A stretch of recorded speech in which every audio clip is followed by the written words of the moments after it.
Hello everyone. Welcome to our YouTube channel guys. So guys, जितने भी student है fourth year के semester seventh के स्टूडेंट, उनके लिए वीडियो होने वाली है।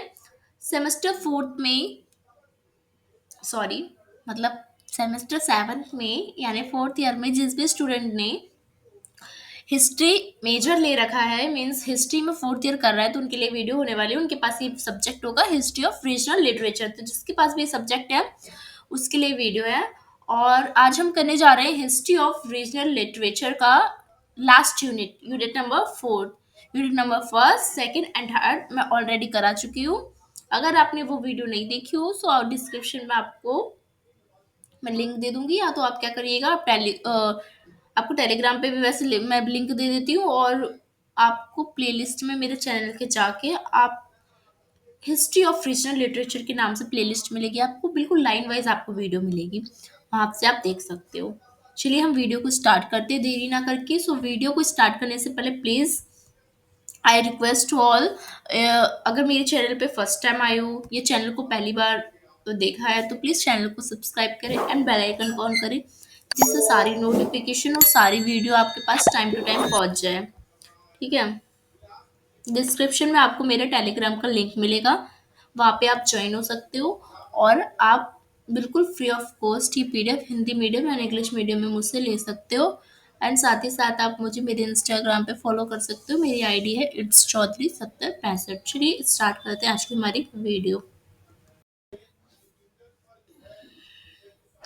तो हमारा यूनिट नंबर फोर, जो कि लास्ट यूनिट है, उसमें हमें पढ़ना है the colonial state, the language questions and the region, यानी औपनिवेशिक राज्य, भाषा का प्रश्न और क्षेत्रीयता।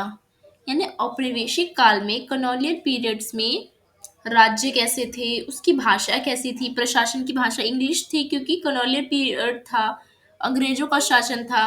और क्षेत्रीयता के बारे में पढ़ना है कि अंग्रेजों जब राज कर रहे थे उस समय भी क्षेत्रीय क्षेत्रीय जो लैंग्वेज है वो भी उभर रही थी, और उसका क्या प्रश्न था। मीन्स लोग मांग करते थे ना कि अंग्रेजी भाषा नहीं होनी चाहिए हमारी प्रशासन की भाषा, तो ये सारी चीजें हम इसमें पढ़ेंगे। इंट्रोडक्शन से हम स्टार्ट करते हैं।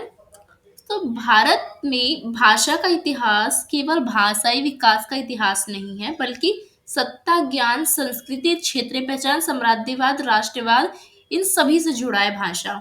ठीक है, यानी भाषा सिर्फ भाषा ही नहीं है, बल्कि क्योंकि सत्ता से हम जोड़ के देखते हैं, जब हम देखते हैं कि मुगल शासन करते हैं तो मुगल की भाषा फारसी होती है ना, दिल्ली सल्तनत की फारसी होती है, मराठा की मराठी होती है, और अंग्रेज शासन करते हैं तो इंग्लिश होती है।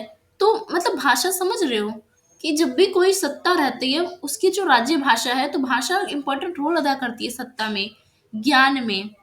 देखिए हमारे जो वेद थे उसको ट्रांसलेट करके पढ़ने के लिए बहुत सारे जो इस्लामिक जो स्कॉलर थे उन्होंने भी इसको ट्रांसलेट किया। और अंग्रेजों की बात करें तो अंग्रेजों ने भी भारतीय साहित्य को पढ़ने के लिए, भारतीय ज्ञान जो है, जो कि वेदों पुराणों उपनिषदों में, उसको पढ़ने के लिए उन्होंने ट्रांसलेट किया। तो ज्ञान के लिए भी भाषा इंपॉर्टेंट हो जाती है, संस्कृति के लिए भी इंपॉर्टेंट हो जाती है, क्षेत्रीय पहचान के लिए, और साम्राज्यवाद, क्योंकि भाषा भी एक साम्राज्यवाद का कारण होता है। क्योंकि आज भी हम देखते हैं कि अंग्रेज चले गए पर अंग्रेजी उनकी हमारे पास है, तो कहीं ना कहीं भाषा के तौर पे आज भी हम उसकी गुलाम दिखते हैं। राष्ट्रवाद में भी भाषा इंपॉर्टेंट थी, जैसे कि 1857 की क्रांति फेल क्यों हो गई थी, क्योंकि भाषा का एकजुट नहीं था, कोई एक भाषा नहीं थी, सभी क्षेत्रीय भाषाओं में बटा हुई थी। अगर कोई एक भाषा होती तो शायद वो सफल रहता।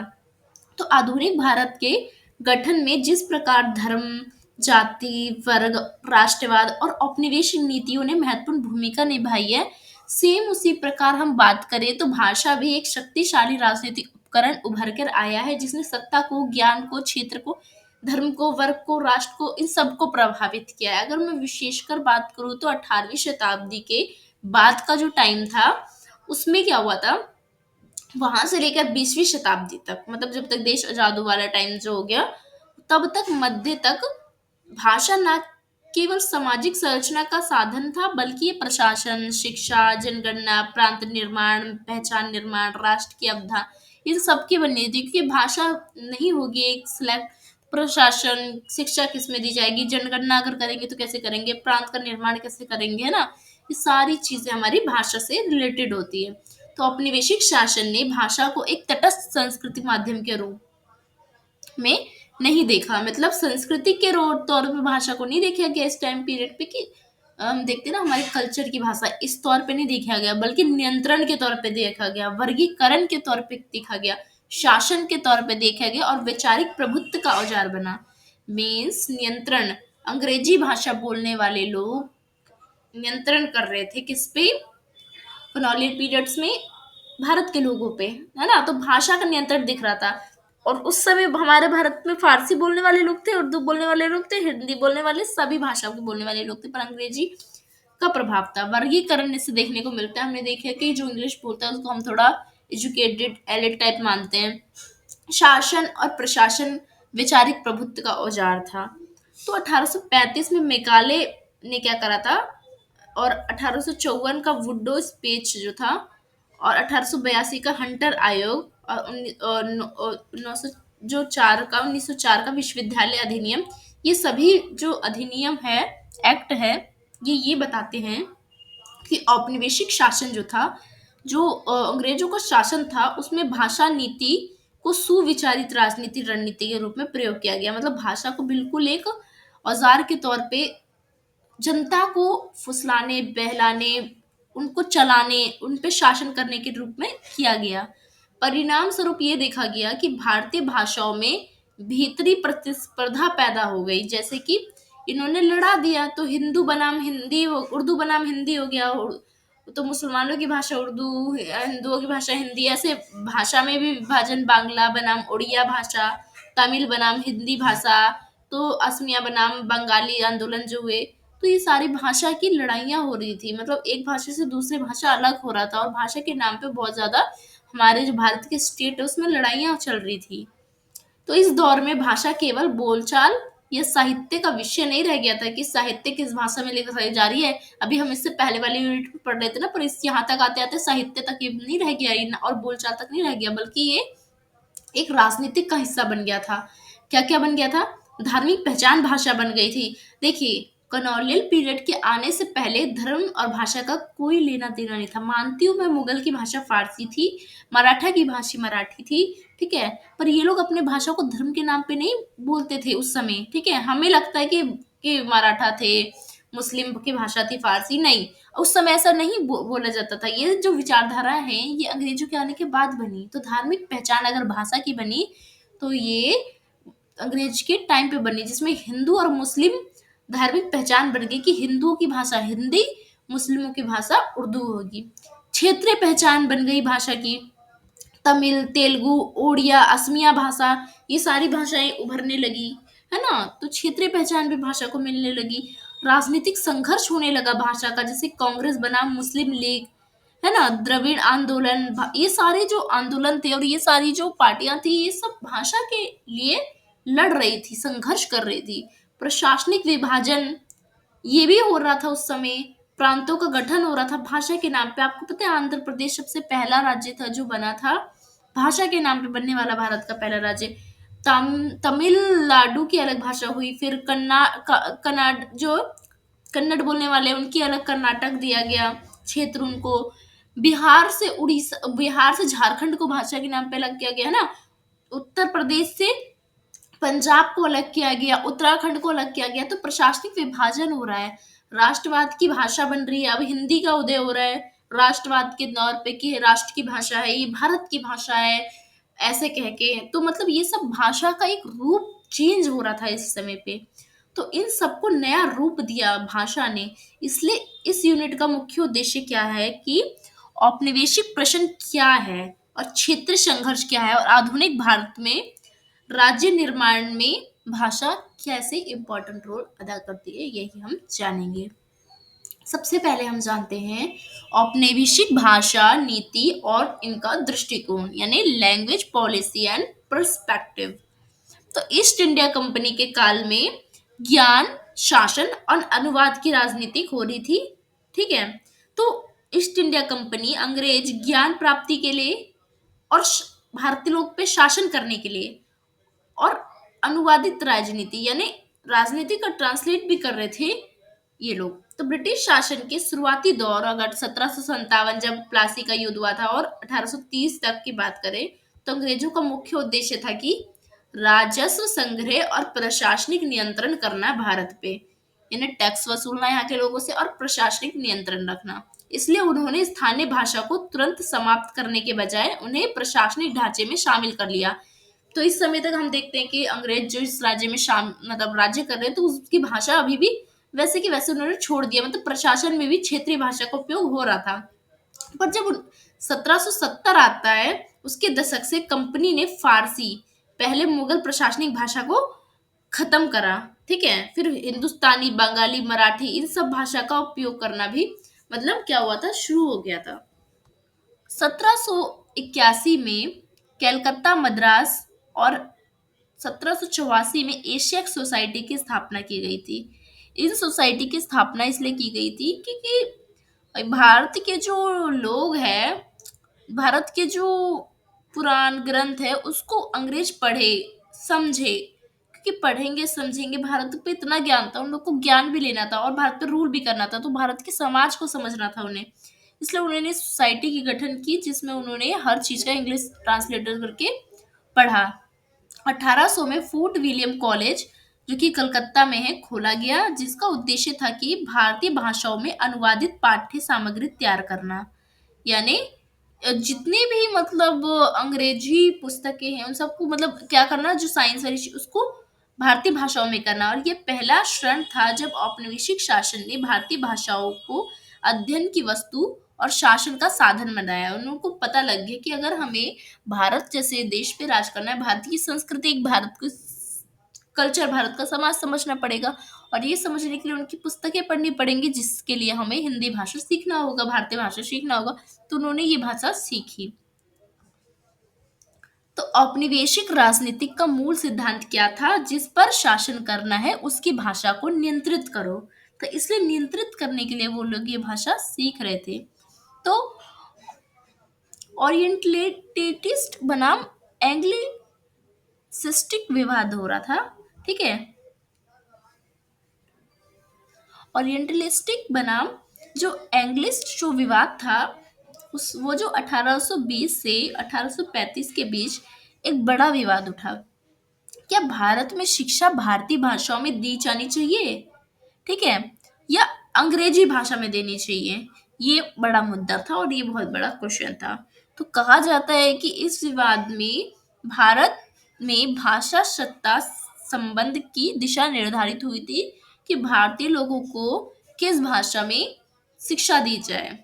तो मेकाले जो थे, मेकाले उन्होंने मेकाले का मिनट जो था 1835 में, उसमें उन्होंने अंग्रेजी शिक्षा का निर्णायक क्षण लिया, जिसमें उन्होंने अंग्रेजी शिक्षा को प्रमोट किया। तो लॉर्ड मेकाले ने 2 फरवरी 1835 को मिनट्स ऑन इंडियन एजुकेशन में लिखा कि we must create a class of person India in blood and colour, but English is a taste opinions, so moral and intellect. तो इस मिनट के बाद अंग्रेजी को शिक्षा और उच्च प्रशासन की मुख्य भाषा बना दी गई। तो भारतीय भाषा निजी और अव्यवस्थित ठहरा दी गई कि सभ्य लोगों की भाषा जो है वो अंग्रेजी होगी। एक नया अंग्रेजी शिक्षित मध्यम वर्ग पैदा हो गया अंग्रेजी पढ़ने से। तो जो भी अंग्रेजी बोलता था, वो जानता था, उसको लोग समाज में अच्छी नजरिए से देखने लगे थे। ऐसा इन लोगों ने विचारधारा बना दी थी, है ना। भारतीय भाषाओं के लिए आधुनिक होने का दबाव उत्पन्न हुआ, मानवीकरण हुआ, व्याकरण लेखन हुआ, शब्दकोश निर्माण किए गए। तो वर्नाकुलर एजुकेशन और वुड्स डिस्पैच को हम जानते हैं, जो कि 1854 की है। तो 1854 के वुड्स डिस्पैच ने पहली बार शिक्षा प्रणाली में भारत की जो स्थानीय भाषा है उसके प्रयोग को मान्यता दी थी कि क्षेत्रीय भाषा में भी शिक्षा होगी भारत में। तो उच्च शिक्षा और अंग्रेजी शिक्षा में, जैसे कि प्राथमिक शिक्षा स्थानीय भाषा में दी जाती थी और उच्च शिक्षा जो है उसको अंग्रेजी भाषा में दी जाती थी, ऐसा कर दिया था। तो जनगणना, वर्गीकरण और भाषाई राजनीतिक का उदय हुआ। तो 1857 के बाद ब्रिटिश शासन ने राज्य को संचालित के लिए सबसे पहले जनगणना करना स्टार्ट की भारतीय लोगों की। तो जातिगत जनगणना धर्म जनसंख्या के साथ साथ आंकड़ेबाजी और पहचान निर्माण का हिस्सा बन गई। तो इसमें भी भाषा का उपयोग हुआ। 1881, 1891, 1901 की जनगणना को भाषाओं का वर्गीकरण किया गया कि कितने भारत में राज्य हैं, कितने कितने लोग हैं, कौन कौन सी भाषा बोलते हैं। तो इसके लिए क्या हुआ, जनगणना हुई थी। इससे भाषा पहली बार जनसंख्या आधारित राजनीतिक शक्ति में बदली। तो पता किया गया कि किस क्षेत्र में भारत में सबसे ज्यादा भाषा कौन कौन से लोग बोलते हैं, तो उसको अगर हम राजनीतिक दबाव उसका डालेंगे तो शासन कर पाएंगे। तो लैंग्वेज मूवमेंट्स एंड आइडेंटिटीज की बात करें तो भाषा आंदोलन औपनिवेशिक काल में दो कारणों से उभर रहे थे। पहली थी तो भाषा जो थी वो क्षेत्रीय पहचान थी, दूसरी चीज की भाषा जो है वो राजनीतिक अधिकार और प्रांतीय सत्ता की भी बात थी, क्योंकि राजनीतिक क्षेत्र पहचान हर व्यक्ति की होती है और राजनीतिक से भी जोड़ते हैं, है ना। भाषा की राजनीति होती है ना। तो तमिल और तेलुगु की बात करें तो मद्रास प्रेसिडेंसी का ही शुरू से संघर्ष रहा था। ठीक है, जो रजवाड़े थे मद्रास वाले, वो इस पे फोकस करते थे कि तमिल और तेलुगु मतलब तमिल की भाषा तेलुगु ही होगी। तो मद्रास प्रेसिडेंसी में तमिल और तेलुगु भाषी समुदाय के बीच हमेशा से प्रशासन और शिक्षा को लेकर संघर्ष चलता था कि कौन सी भाषा में होगी। तमिल विद्वान जैसे कि उत्तर रामन, मीनाक्षी सुंदरम पिल्ले आदि, इन सभी ने संस्कृत मुक्त शूद्र द्रविड़ भाषा के लिए इन्होंने अपनी भाषा दी थी, जिसमें तमिल का पुनर्जागरण हुआ था, जिसमें संस्कृत भाषा शूद्रों को पढ़नी नहीं जाती। तो आंदोलन किया था इन लोगों ने और कहा था कि शूद्रों को भी जो भाषा समझ आए वैसी भाषा का उपयोग हो। तो उन्होंने तमिल को प्रोत्साहन किया था। तो तेलुगु भाषियों ने 1910 के दशक से अलग राज्य और भाषा के लिए मांग शुरू कर दी थी, जो कि 1953 में आंध्र प्रदेश निर्माण हुआ था। पहला आंध्र प्रदेश हमारे भारत का पहला राज्य था जो भाषा के वजह से अलग हुआ था, बना था। ठीक है, भाषा के नाम पे बनने वाला पहला राज्य है आंध्र प्रदेश। ये भारत का पहला भाषा आधारित राज्य था।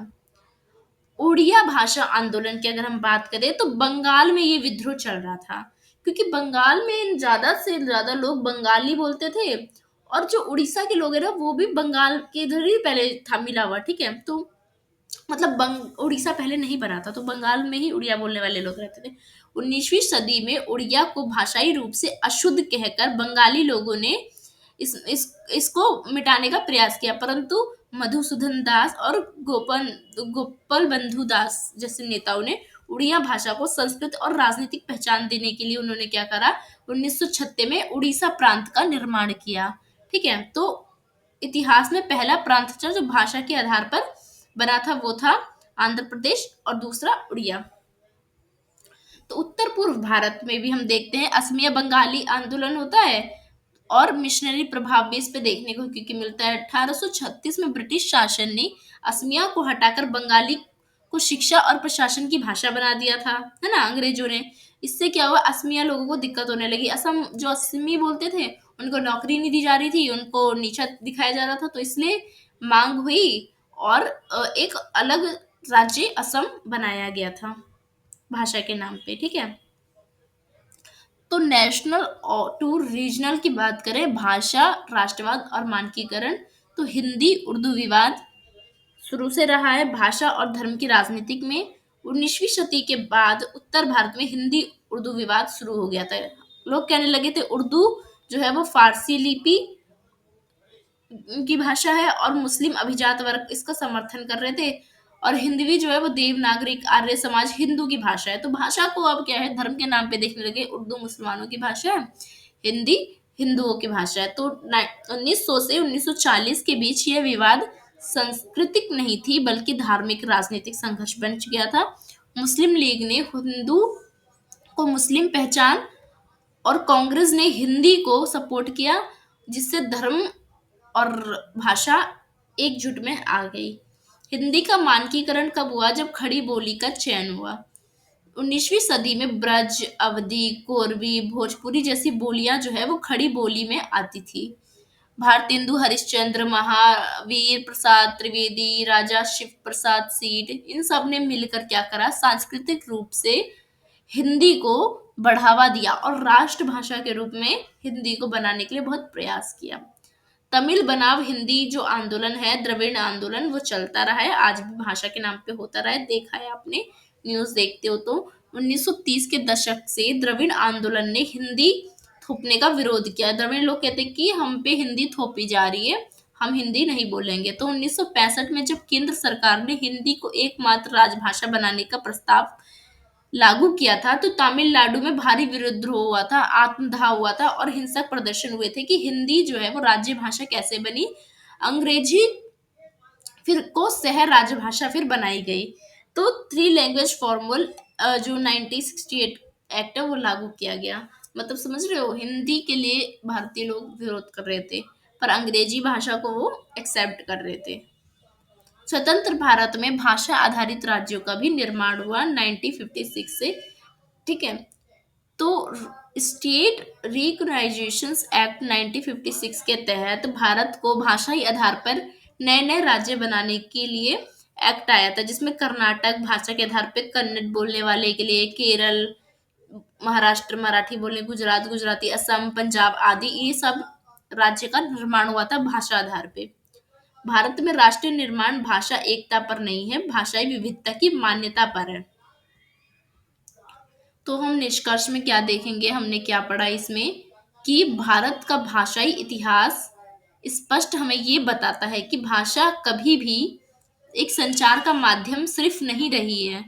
हम ये नहीं कहते कि भाषा हमारे कम्युनिकेट की माध्यम है हमारे भारत में, अगर हम इतिहास उठा के देखें भारत का, बल्कि हमारे भारत में लोग बात करने के लिए भाषा को उपयोग नहीं करते, बल्कि सत्ता का साधन बनाते हैं। आज भारत में पूरी राजनीति होती है, बिल्कुल एकदम तगड़ी राजनीति होती है सत्ता के नाम पे, और पहले भी हुई है ना जी। इसलिए तो आज हमारी कोई राष्ट्रीय भाषा नहीं है। पहचान का आधार हमारे भारत में भाषा बनी हुई है। तमिलनाडु की तमिल होगी, बिहार की भोजपुरी होगी, कर्नाटक की कन्नड़ होगी, है ना।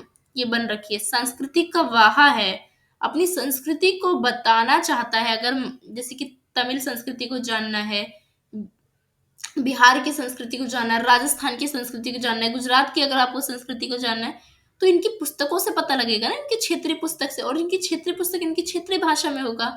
तो संस्कृति का वाहक करती है भाषा, और राजनीतिक संघर्ष का क्षेत्र भी है भाषा, क्योंकि राजनीतिक संघर्ष हमें देखने को मिलता है, असमिया और बंगाली विद्रोह देखने को मिलता है, हिंदी उर्दू विवाद देखने को मिलता है, देखने को मिलता है। तो ये सारे आंदोलन हुए हैं भाषा के नाम पे। तो औपनिवेशिक शासन ने भाषा को प्रशासनिक नियंत्रण, विभाजन और सांस्कृतिक प्रभुत्व के औजार में बना दिया गया था, परंतु भारतीय समाज ने भाषा को संघर्ष, स्वाभिमान और क्षेत्रीय स्वायत्तता के प्रतीक में बदल दिया। तो उड़िया, तेलुगु, असमिया, तमिल, इन सभी के आंदोलन से ये साबित हुआ कि क्षेत्रीय भाषा भी राष्ट्र निर्माण में उतना ही महत्वपूर्ण हिस्सा रख सकती है। बधाई हो आप लोगों को, आपका जो यूनिट है वो होता है यहाँ पे खत्म, यूनिट नंबर 4। और यूनिट के साथ साथ आपका जो सिलेबस है हिस्ट्री ऑफ रीजनल लिटरेचर का, वो भी होता है यहाँ पे खत्म। तो मैंने ये भी आपका सिलेबस कंप्लीट करा दिया। मैंने आपको 3 हिस्ट्री जो है वो उसका पूरा सिलेबस पूरे यूट्यूब पे सबसे पहले कंप्लीट कराया है। तो प्लीज़ इसके लिए आप मेरे चैनल को सब्सक्राइब कर सकते हो, अपने दोस्तों से सब्सक्राइब करवा सकते हो, अपने कॉलेज ग्रुपों में इसको शेयर कर सकते हो। प्लीज़ मुझे सपोर्ट करो, और मैं वीडियो बना रही हूँ, मुझे भी तो कुछ बेनिफिट मिले, इसके लिए प्लीज़ प्लीज़ प्लीज़ सपोर्ट करा करो मुझे। सो धन्यवाद।